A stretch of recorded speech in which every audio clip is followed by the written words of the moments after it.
Welcome, everybody, to another episode of Meet the Expert. Today we have Jonathan Pierce. I've known Jonathan through his face on Twitter, and I've known him from Twitter for the last few years, but I've actually never sat down with him just to get to know him. So this is my favorite kind of interview where I actually don't know you at all. I would say that I know you very superficially. Yes. So first of all, let's have you introduce yourself. My name's Jonathan Pierce. I'm in IT. I don't know if I'm an expert in anything, but I've been doing this a while. I do just about everything, and I tend to go to a lot of conferences and hang out with the vCommunity. It's my favorite part of events like this. Very cool. And do you work for a customer? Do you work for a vendor? I do work for a customer. I work for Kindred Healthcare. So in hospital, hospice, home health, that sort of space. A lot of sites, a lot of employees. I think a few years ago we were the 17th largest employer in the U.S. So, wow, it's pretty big. Yeah.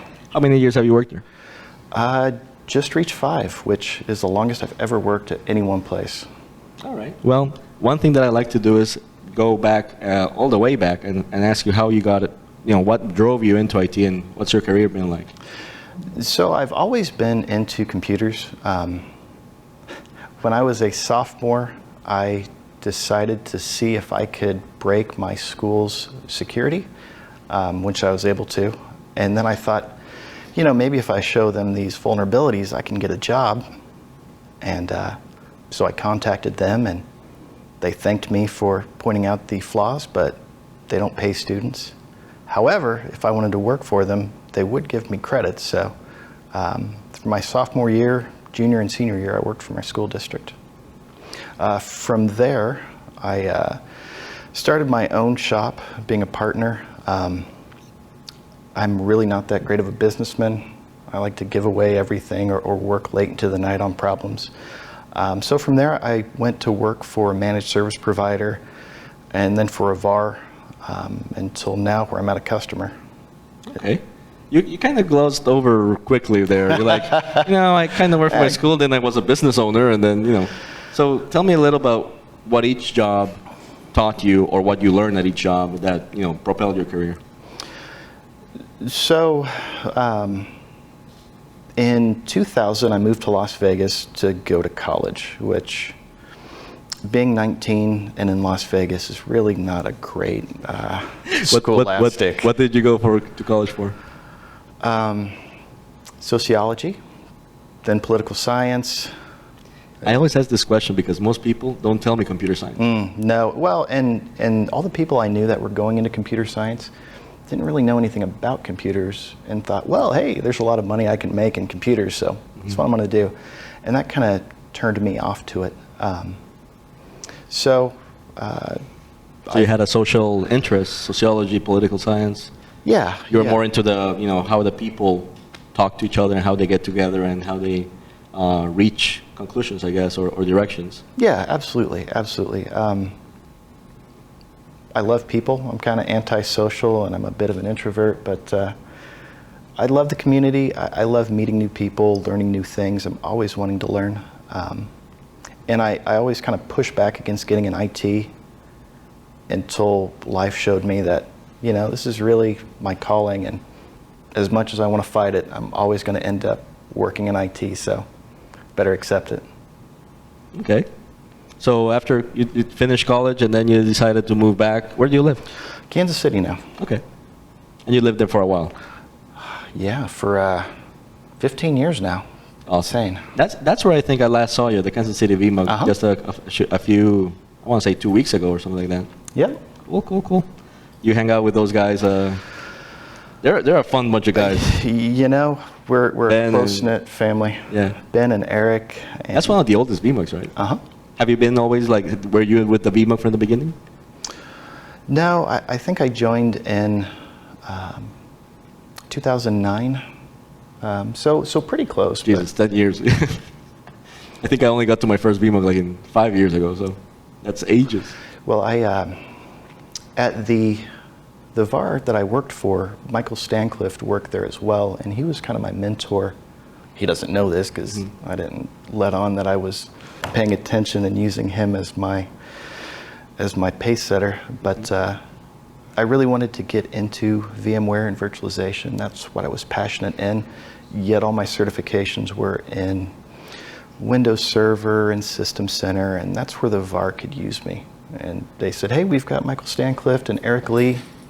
We don't really need anybody else for virtualization. Yeah. So that's kind of what got me out to work for a customer. And you basically said, you know what, I really want to go over VMware, so whoever tells me, gives me a job, I'll go do it. Exactly, yeah. And that's important. One of the things that we're going to talk about in the opening panels for VM Underground, this VMworld, is going to be, what people are hiring for. Should I stay or should I go? And then negotiating your new contract. So career advice, that's a very important lesson. That even if you're in an environment that is excellent in every sense, if it's not taking you to where you want to be, you have to reassess, right? All right. So I've learned already some things from you. What else can you teach me about? What lessons have you learned the hard way in IT that you want to learn? So everything. I have learned everything the hard way. I've done everything the wrong way, which the name of my blog is virtually wrong, vwrong.com, because I hope nobody else has to make the same mistakes that I have, and hopefully I can steer people clear of those pitfalls. But yeah, so I've always been really passionate about learning.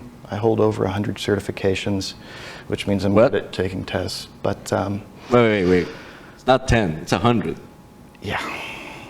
Yeah. I'm speechless. I don't know what to say.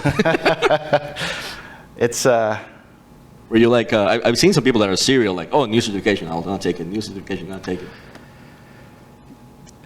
So I always felt like I had to prove myself, or that, I've always been scared of being a step behind, or not being smart enough or good enough, or being behind the curve on a technology. So I've always wanted to jump in. That's early. A lot of pressure. In our ultra-connected world where everybody's a specialist on one thing, that's a lot of pressure, man. It is.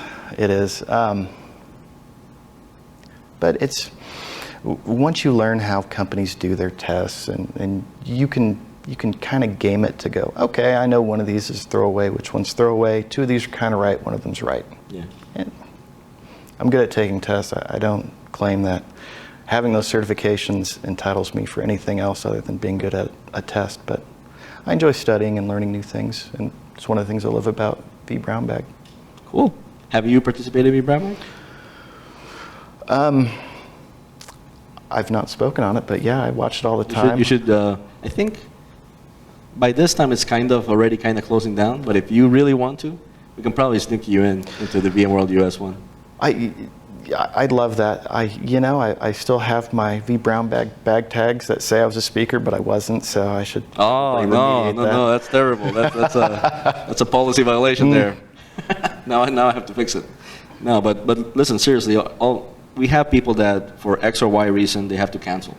They're not going to VMworld even if they were planning on going because of family matters, for example. So we can always use someone that, if you're going to be there anyways, hey, yeah, we found a spot for you. We'll let you know.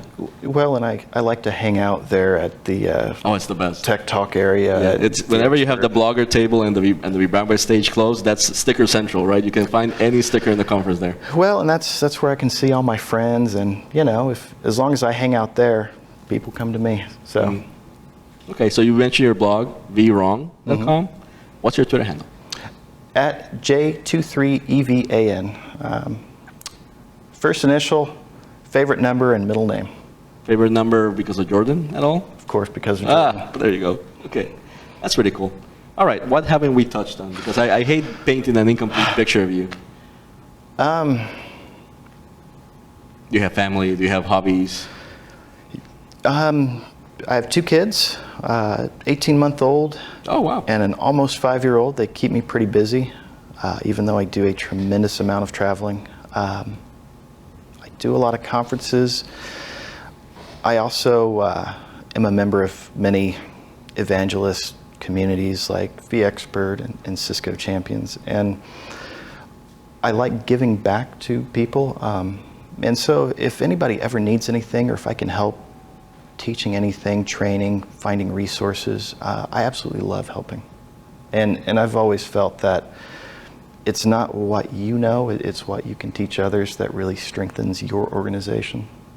Yeah, I mean, honestly, whenever I sat down with someone trying to explain something, I probably had to learn it again, because once you try to explain it, it's truly shows up if you really understand the concepts. It's to learn when one teaches, yeah. All right, well, this is phenomenal. Now, I want to close out by saying thank you so much. You were one of the first volunteers for the Indie VMUG to do an interview. I love getting to know you better. And is there anything else you want to tell everybody? Any shout-outs to your wife, your kids, or to your coworkers? You know, I want to send a shout-out to the guy that introduced us who couldn't be here today. The SE to the stars, Max Abelardo. Wish you were here, buddy. Miss you. And, you know, he's talking in VMworld. Yeah. Jace told me that he had a beef with the title. Ah, I didn't know that. Because two-note isn't robo. Oh, got it. Yeah. So I'm a TAM in Pittsburgh for VMware, and he covers Ohio Valley, which includes Pittsburgh. So I actually see Max fairly what's the word there? Regularly. You ever been to one of his go-kart? So he loves doing those, by the way. He's really good. So in 2015 or 2016, someone backed out of VMworld, and they contacted him and said, hey, we've got this booth. You're not going to be on any maps, but if you want to bring your go-kart out here and set it up, you can do that. So that was my first year ever at VMworld, and he was my SE, but I'd never met him before then, and I decided to help him out with the booth and set it up and break it down, and it was a fun time and really, really cool how he had that configured. Yeah. All right. Well, apart from Max, any other shout out? Any other thing you want to say? People can find you here or there. You know, I'm always on Twitter. That's the easiest place to find me. I'm on it maybe a little too much, but yeah, hit me up if you've got any questions. Thanks so much. Thank you.